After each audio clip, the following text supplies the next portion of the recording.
સૌથી પહેલા સમાચારની માહિતી મેળવીએ તો મિત્રો ફ્રૂટની કિંમતોમાં 2-3 અઠવાડિયા પછી પડકાના 3 વેક્સી કંપનીઓની ચેતવણીથી ખળભળાટ.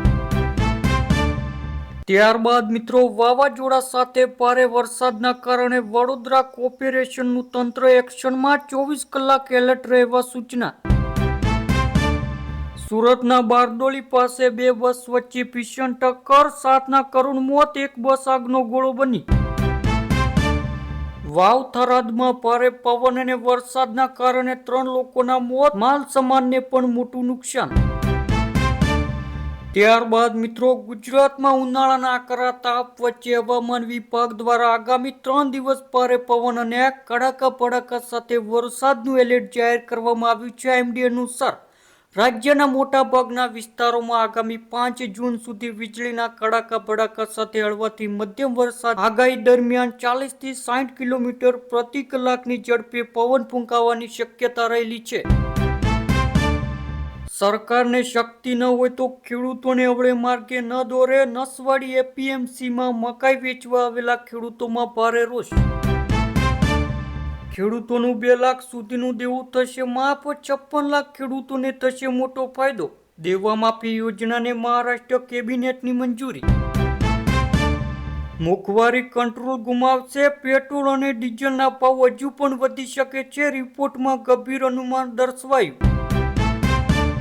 દિલ્હીની આગમાં એક જ પરિવારના 8 લોકોના મોત, ગુરુગ્રામના વિવેકની દર્દનાક કહાની.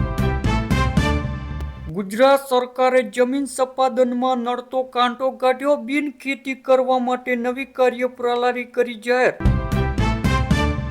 ત્યારબાદ મિત્રો અમદાવાદ અને રાજકોટમાંથી 320થી વધુ શંકાસ્પદ બાંગ્લાદેશીઓની અટકાયત, મોડી રાતે ઓપરેશન. ગુજરાતમાં ગેરકાયદેસર રીતે વસવાટ કરતા બાંગ્લાદેશી નાગરિકોને શોધી કાઢવા માટે પોલીસે કડક વલણ અપનાવ્યું.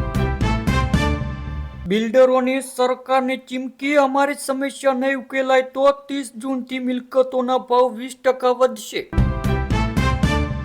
નસવાડીમાં તલાટી અને ટીડીઓ સામસામે, તલાટી પ્રમુખ બદલીથી વિવાદ, લાંચના આક્ષેપોથી રાજકારણ ગરમાયું.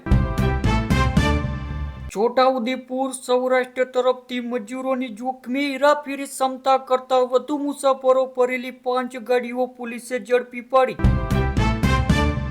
સાણંદના ડરણ ગામે ખેડૂતોનો હલ્લાબોલ, નોટિસ મળતર વગર ખેતરોમાં પાઇપલાઇન નાખવા સામે રોષ, પોલીસ કાફલો ખડકાયો. અમદાવાદ વસ્તી ગણતરી કરવા ગયેલી શિક્ષિકાનો સળગેલી હાલતમાં મૃતદેહ મળ્યો, હત્યાની આશંકાએ તપાસ. રાજ્યના કેટલાક જિલ્લાના વાતાવરણમાં પલટો, સાબરકાંઠાના પોશીનામાં કરા પડ્યા, અમરેલીમાં ગાજવીજ સાથે વરસાદ. દીકરી પરણિત હોય તો પણ પરિવારનો હિસ્સો, સુપ્રીમ કોર્ટના આ ચુકાદાથી અનેક પરિવારોને મળશે રાહત.